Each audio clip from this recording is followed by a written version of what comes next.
Sir আপনি এর আগে জানিয়েছিলেন যে পুলিশের হাতে মারণাস্ত্র থাকবে না, থাকবে এপিভেনের কাছে। স্যার এই বিষয়টা স্যার একটু যদি গুছিয়ে মানে মারণাস্ত্র থাকতে না, মানে আজকাল তো একটা পেন্সিলও কিন্তু মারণাস্ত্র হয়ে যায়, বুঝতে পারছেন?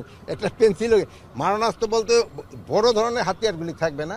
বাট আপনারা জানেন এপি ব্যাটালিয়নের রুল এবং অন্যান্য নর্মাল পুলিশের রুল কিন্তু এক না, একটা এক এক রুলে কিন্তু তৈরি হয়েছে। এখন এদের রুল হচ্ছে ডিউরিং ইভেন যদি আমাদের কোনো সময় যুদ্ধ করতে হয়, এরা কিন্তু সেনাবাহিনীর সাথে যুদ্ধ করবে, এরা কিন্তু সেনাবাহিনীর সাথে সবাই যুদ্ধ করবে, বাট এরা কিন্তু একবার ফ্রন্টে যুদ্ধ করতে হবে। এই জন্য তাদের অর্গানাইজেশন এবং তাদের হাতিয়ার ঠাতিয়ার অন্যান্য বাহিনীর থেকে একটু ডিফারেন্স। এখানেও পুলিশের ক্ষেত্রেও কিন্তু বিভিন্ন বাহিনীর হাতিয়ারেরটা ডিফারেন্স।